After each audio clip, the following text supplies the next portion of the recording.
Hey, good morning, everybody. It's Hammer. Today is Tuesday, August 12th, 2025. I, of course, am here with your daily mortgage rate update. So glad to have you here on this wonderful Tuesday morning, despite the fact that here in the Smoky Mountains, it is yet another rainy day. So much to talk about today, though. So much to talk about today. We're going to be talking about the CPI, of course, and why AJ Antoni, the new pick for leading the BLS, the Bureau of Labor Statistics, why I don't think he's going to be great for mortgage rates. We're also going to talk about the backroom takeover of the Fed, or what I am coining as the Trump Fed virus, and Jay Powell and Jay Hole. So if you're here this morning, let me know that you're here. Remember, you can join me live each and every weekday morning, 9:30 a.m. Eastern time, broadcasted to you on Facebook and on YouTube. If you're here this morning, say good morning. If you're watching the replay, don't forget, just give me a hashtag replay in the comments. Let me know that you were here. Like to see the people that are actually watching the show versus just the analytics and statistics that I get from the platforms. Don't forget to smash that like button. If you're on Facebook, give us a thumbs up, maybe tag an originator friend. Today's a good one. We're going to have a lot of stuff we're going to be talking about. If you're on YouTube, make sure you go ahead and get in the comments. Make sure you give us the thumbs up. Make sure you subscribe. All of that stuff helps. Remember, no matter what channel or platform you're watching on, I love your comments. Number one, I just love interacting with y'all. Number two, it does help with engagement with the algorithms. So I appreciate it when you go ahead and let me know what is on your mind. Remember, if you want to be reminded that I'm going live each morning, I send out a quick text message. No nefarious purposes. We don't sell your information. Just a quick message with the link so you can pop on real quick. Check that out at hmmr.io/reminder, or use this cool QR code over here. If you're on your phone right now, take a screenshot, go back to your pics. That will work even if you are on your photos. Also, if you'd like to sign up for the email lock advice that goes out each morning, we do send out an email each and every weekday morning. You can sign up for that at ratelockadvice.com or use this QR code over here. Feel free to use that email any way you like. And I know some people even take it and some wholesale reps that actually push it out there as their own. Hey, if it helps you get business, whatever. But you'd think they'd give me at least a little backlink or something. But, hey, you do you, y'all. Also, if you would like to get our text alerts, we do have a great alert service. You don't have to spend a lot of money to protect your pipeline when we've got some movement. I know it seems like things are really stable right now, and you probably don't need anything like this, but it'll turn again. It'll turn. So if you'd like to be notified for reprices and also some quick text alerts and some wrap-ups, check out our text service for $7 a month. If it's not for you, you can cancel anytime. It's not really a big deal to get in or out of. So let's go ahead and say hi to all the live folks here this morning. Who is here with me? And then we'll go ahead and get started. So much to talk about. First one on the scene this morning to say hello is Ms. Brandy Brickler. Good morning, Brandy. Thank you so much for joining. We got Mallory Fotiadis. We've got Deb Dickinson. Good morning. We've got Angela Walters and Will Patterson. Great to have you all here. Amy Blauser, Mike Morano, Charlie Badita, Janicia Brown, Sheila Lipman, Bill Stevens, Tom Deadmore. Good morning, sir. Today is National Julian Fries Day, according to Ron Siegel. Yet another reason to love the day. Allison Foy, good morning. Sean Segloff giving a testimonial on our alert service. Thank you, Sean. Appreciate you, man. Best $7 you spend. Can't even get a cup of coffee of Jameson with that price. Absolutely. I know, Ron. Let's dig deeper. We're going to definitely talk about it. Ron said, how about that tariff-induced inflation report today? I will say that I think that fat margins that corporations are absorbing, it's more of a corporate tax, the tariffs right now. I think it'll slowly find its way, leak its way into the system. I don't think companies will sit on it for long, but yeah, nope. Gotta say, so far we're not seeing huge increases, but we'll definitely go deeper on that. Vicky Miskwini, good morning, and you'll have to Google it. We've got so much to talk about. We can't even talk about Julian fries this morning, Mike. We're gonna go deep. Lisa Cash, good morning. All right, y'all, let's go ahead and get started. Let's jump into all of the good stuff. First things first, let me show you what's going on with the markets and what that means for rate sheets this morning. So, taking a look here as we see, we'll do a quick recap of what happened yesterday. Let's zoom in down here and let me refresh this page. We'll get that up here. Come on. There you go. All right. So taking a look at what happened down here as we do a quick recap. Mortgage-backed securities currently up 8 basis points yesterday. Pricing came out right about here. It was down just a little tiny bit here. I mean, that's enough to go ahead and give us a little bit of a frowny face, but it's just a little tiny frowny face. Really not much of a move here at all. It was almost more flat than anything. If we take a look at what you're seeing now, though, look at that big phallic symbol there, right? Look at this big spike on the inflation reading. Everything got better. And then now, though, it is dropping down. We'll see how long that goes. We might get a little more volatility. I'm surprised to see that much movement suddenly when it's held steady for a while. So we'll see how this goes. But yesterday, for the second day in a row, you could see bonds were kind of flat here. They were just a little bit lower here, but not much. Really unchanged. When you take a look at rate sheets, you see that same thing. I mean, we were 6.57, 6.58, very minorly changed from 6.55, and then very much what we were at last week as well, 6.57, 6.58. I mean, other than this whole thing, look at where we're at right here. We really, ever since that jobs data that came in on the 1st, the jobs data, we saw that jump from 6.75, and then we saw the jobs data and continued on Monday. And it's kind of been about the same. I mean, we got 6.57, 6.57, 6.57, so we haven't seen much of a move there at all. And things have been very much the same. So rate sheets this morning are going to be slightly better than what you saw yesterday. So instead of 6.58, you're going to be back at 6.57.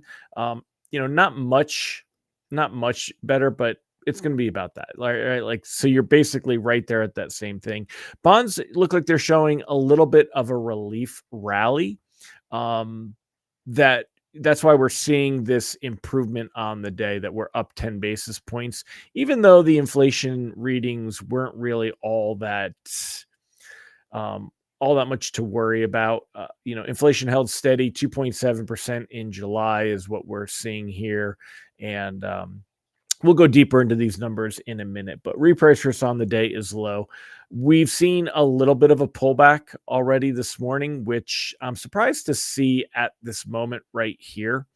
This kind of negative drop. We'll see if it ticks back up.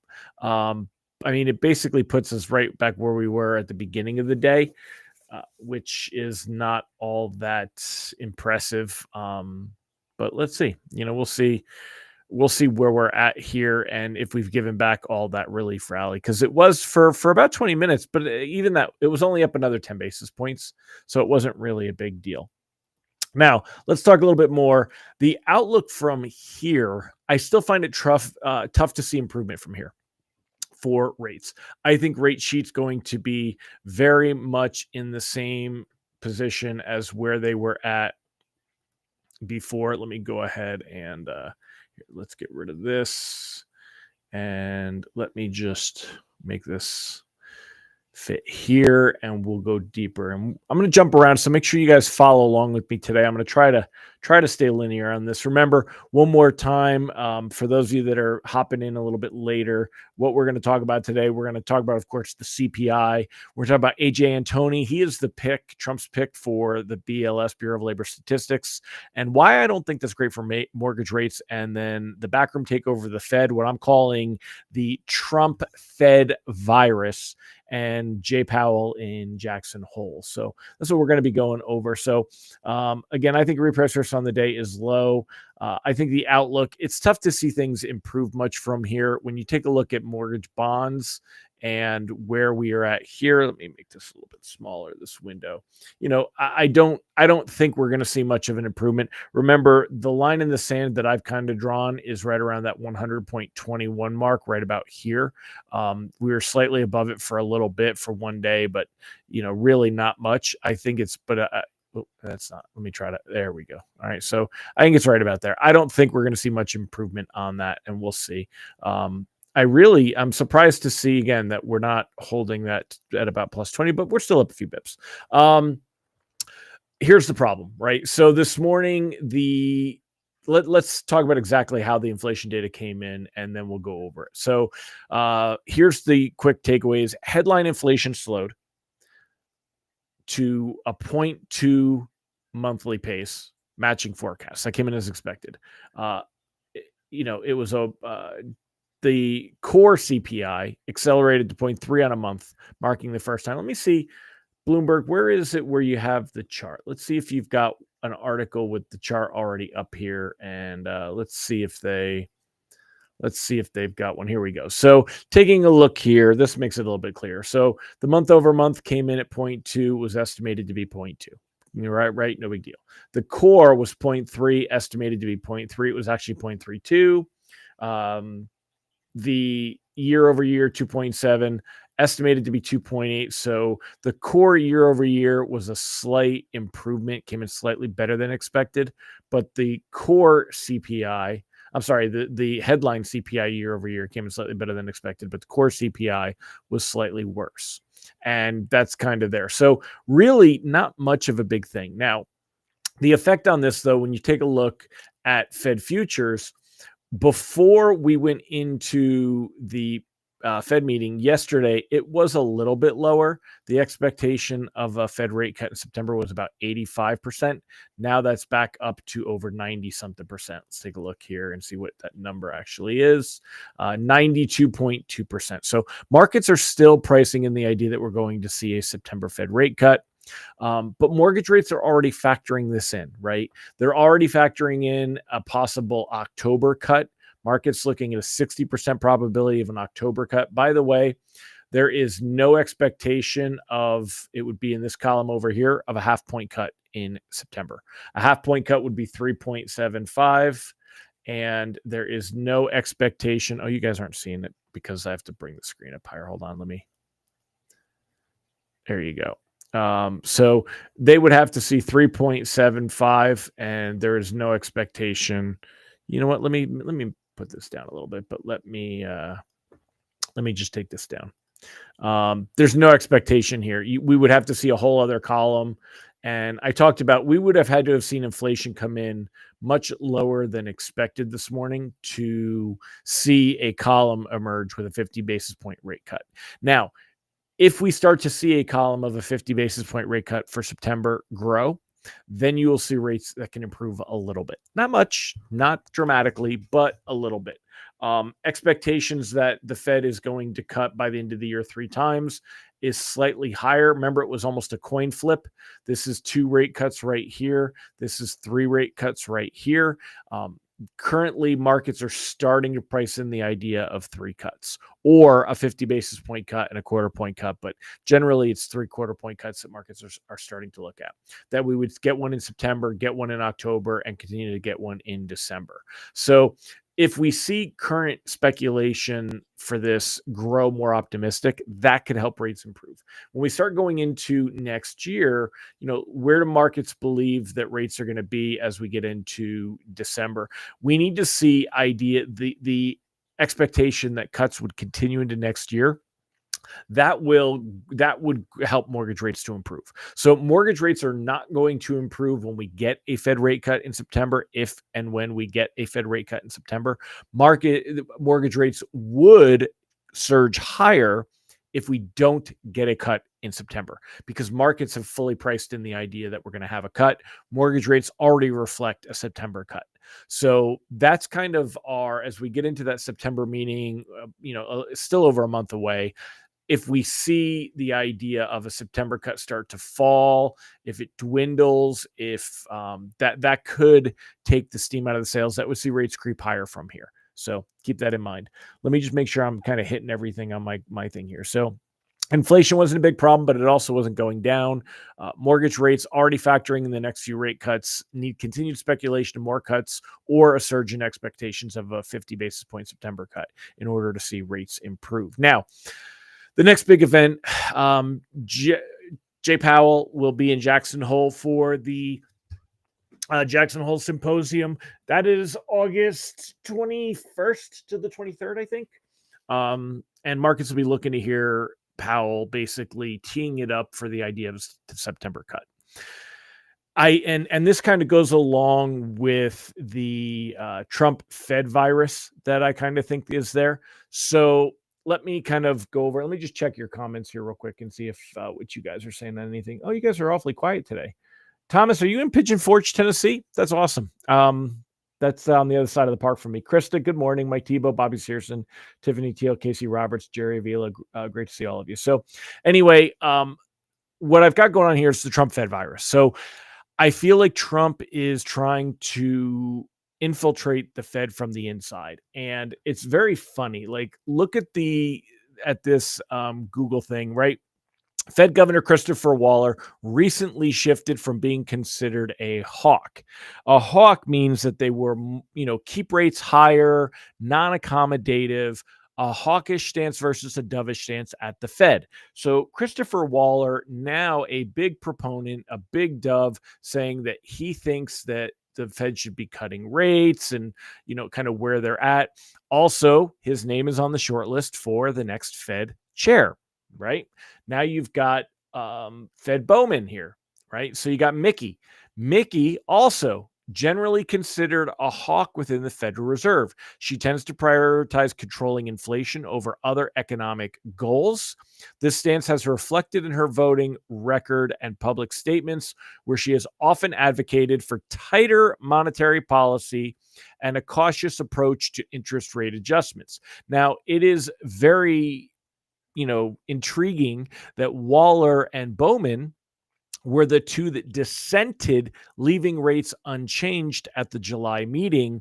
These are two members that generally were hawkish and are now dovish. So did they just really see a shift in the economy, a shift in inflation that made them all of a sudden become more dovish? No. They are being influenced by the desire to be nominated for Fed chair by Trump. That is, in my opinion, what is going on here. Absolutely. So, and that is the focus. And let me bring up Siegel's comment real quick. Powell speaks the last day of Jackson Hole and is known for announcements of Fed policy shifts. Yeah, so markets will be looking for Powell to be saying something that will signal that the Fed will actually start cutting rates in September. That is what they're looking for. They're looking to see that he's giving in. Now, again, we've got this going on, and then we've got the Stephen. What's his name? Hold on a second. Where's my Stephen Moran? So he still requires a Senate confirmation, but it looks like Trump is taking a tack where he's influencing members on the inside. Again, you got Bowman, you've got Waller, you've got Stephen Moran now that will be in, even if it's temporary until the beginning of next year. And then if he's replaced, it'll be somebody else that kind of runs that whole thing. So I feel like Trump is trying to attack the Fed from the inside. Now, that leads us to the next thing. So the Fed is not cutting rates because of the idea of that inflation is high and with the jobs data, right? So now you've got Trump naming Heritage chief economist E.J. Antoni to lead the Bureau of Labor Statistics. Now, this is definitely going to cause some conspiracy drama, because if you know anything about Antoni, and you know what the Heritage, what is it called? The Heritage Project or the Heritage Foundation, the Heritage Foundation, right? So he's the chief economist of the Heritage Foundation, which did the 2025. What is that thing called? Um, it's funny, Ron. I don't agree with you. I don't. Ron and I are on separate sides, respectfully and lovingly. The two dissenters were the ones looking at the data instead of media propaganda, actually people who saw the economy for what it is, slowing. It's, you know what, and this is where the AJ thing comes into play. So we've felt like the BLS, Bureau of Labor Statistics, has manipulated data or been inaccurate in data, even if they didn't actively manipulate the data or didn't manipulate it for political purpose or whatever, right? But now you've got EJ Antoni, who has been nominated, and he's a Trump lackey. You know, again, I don't care if you guys are Trump supporters or not. You got to call things as they are. And Trump puts lackeys into positions. He wants yes men, yes women in these positions. And so this is where Trump's ego, Trump wants the economy to be doing well. He wants the job market to be doing well. He didn't fire what's her name because of incompetence, that the numbers were changing and highly revised. He fired her because he didn't like the fact that they showed a slowing labor market. And what does that mean? It means that he's putting somebody in that he thinks is going to show the truth. And the truth that he wants to see is that the economy is great, that the labor market is great, because anything that Trump touches turns to gold. That's what he wants to see. This is not good for mortgage rates. If we do see labor market data that comes in strong, that is not great for mortgage rates. In order to see mortgage rates really move lower, we are like vultures. We need to see a weakening economy. We need to see a weakening labor market. We're looking for weakness in all of these things. Now, where this kind of gets moved a little bit is today's CPI inflation report. The CPI data is also the Bureau of Labor Statistics. So could there be a spin on inflation, which would help offset the strength, right? So that's the argument there. Now, Sean says the BLS data wasn't wrong; it was slow. Ron said slowing. Look at GDP 1.2% for the first 6 months.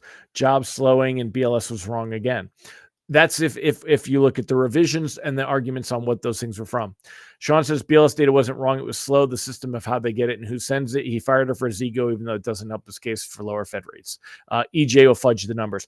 I almost really kind of agree with that. My analogy contradicts what benefits Trump. Yes, I agree. But I think Trump's ego overtakes his manipulation. If the job numbers were good, there would be no hope for a rate cut. I agree. But you know what? I think I think that Trump wants to have his cake and eat it too. And as much as people love to bag on him, he's able to do that quite often. So I think that'll happen. I think you will see that. So it's not that my analogy, I know what I'm saying, Ron. I fully agree with you. I think Trump wants to see better data, and he'll say that the rates are too high despite the data and that the rates should be dropped down. And I think that if he gets people into the Fed, again, the guy's permeating every aspect of the government, of the things he's and he's abusing powers that were put into place for emergencies. I'm not bagging, I'm not hating, it's what he's doing. Abuse is what it is. When you say that there's a criminal emergency so you can invoke national emergency rules in DC, that's an abuse of the things. Newsom did the same thing in California during COVID. I think a lot of politicians inaccurately invoke emergency powers so that they can manipulate it. So David Brown, yes, men and women, that's BS. He wants people to do the right things to improve the economy. Men and women, the idiots from Biden's administration. David, I don't disagree that there weren't a lot of people from Biden's administration, but Trump likes yes people. And if you don't agree with that, come on, man. I mean, be objective. The economy was crap under Biden and rates got worse. The economy, I mean, like, how do we turn around and argue? Again, I'm not a Biden supporter and I'm not a Democrat. So, but how do we argue about what the economy was coming out of COVID when we were locking down companies? And again, we could go down a whole rabbit hole here, but where we're going here is what is the effect on mortgage rates and where do we go from here? So I don't think AJ Antoni, I don't think it's going to be a great thing. We'll see. I don't. There's a lot of people feel he's not the right person for the job, or that he's not. I mean, he is an economist, right? So, but it's actually, this isn't, the economist would be more for the Fed. The Bureau of Labor Statistics, it's got it right in the title, statistics. You're looking for like mathematicians, statisticians to, basically interpret the data and have these things. So that's an argue about there. Mike says, how can the leader of BLS fudge figures? Because anything with statistics can be adjusted. That how it's done, what you're doing. Come on, man. Statistics are I don't want to say manipulated, but they're manipulated all the time. So do I think they'll just take a pencil and fill in the box? No. Do I think that how these things are done, maybe there's all of a sudden a new rule that instead of seasonal adjustments that are done once a year, maybe they're done quarterly, maybe they're done every month, maybe this, and the algorithm is changed. That's how you can manipulate and fudge figures. Ron Siegel, a little more on Tony. His background includes master's and doctoral degrees in economics from Northern Illinois. He's taught courses labor economics, money, banking, worked as an economist at Texas Public Policy Foundation as a consultant for FreedomWorks.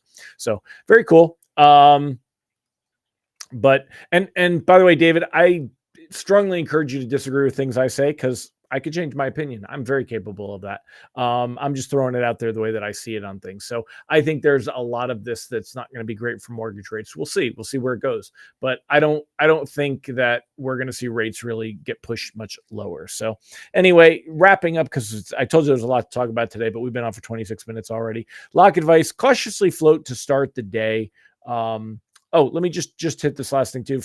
After the Fed outlook, after losing a bit of steam for a September rate cut, we saw that increase higher. Markets back to the same expectations we saw a week ago. And the probability for 3 cuts this year, we talked about already that has increased. That's gone higher. So we've seen that improve quite, it's gone higher over the last thing after today's data. So that's kind of what we saw there. I'm looking to see if y'all say things on the same time. I'll throw the lock advice up on the screen. The cautiously float to start. I would definitely still consider locking loans closing near term, especially if we don't see much of a change besides the 8 basis point improvement that we're seeing right now on mortgage-backed securities. If it stays here, I would still be locking near term. There's not much of a reason to expect things to improve from here. And I definitely agree with locking near term. We talked about yesterday heading into the CPI data.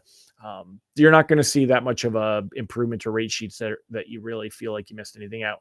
Again, we're up 8 basis points right now. We're basically 99.99 is up 8 basis points. I don't know, how's that up 8 basis points? Because it's not up 8 basis points from where we closed yesterday. Where did we close yesterday? Let's take a look at that. I mean, yesterday bonds were closing right around 100. So I don't know how it shows up 8 basis points. Because basically yesterday, you're actually down a few bips from where we were yesterday. I don't know. Where is he getting? What's today, the 12th? Was there a bond rollover that I'm not factoring in? Maybe there's a bond rollover that I didn't see in here, because yesterday, 100.01, 99.99, and right now we're at 99.98, and it shows up plus 8 basis points. So yeah, it must be a bond rollover, because otherwise, it just that's really. And it must have been a small movement. So the being up 8 basis points on the day, not enough to really improve rate sheets. So my lock advice stays there. But SurveyMonkey could improve the BLS collection methods. It probably could. You know what? It also would be helpful if more businesses participated. So thanks about the rollover. Yeah, guys, I wasn't looking. I figured it must be in there. It's usually the 10th, around the 10th of the month. So 10th, 11th, being that it was a Monday, the 11th. So, all right. Yeah. Ron Siegel said the the leader of the BLS has nothing to do with the collection of the data or the statistics. They deal with the methodology. BLS is still collecting data by fax. Who uses fax machines? Yeah. So maybe it will be a good thing. We'll see. We'll see. So you guys are saying I'm being a little too conspiracy theorist, and we'll see if how things go and how that breaks down. So anyway, well, I'm glad that all of you are here. Again, love to hear your comments. Let me know what you guys think on anything that I said today. Let me know in the comments. Curious to get your feedback, and let's see what tomorrow brings. But that's it for today. All right, everybody, take care. Bye-bye.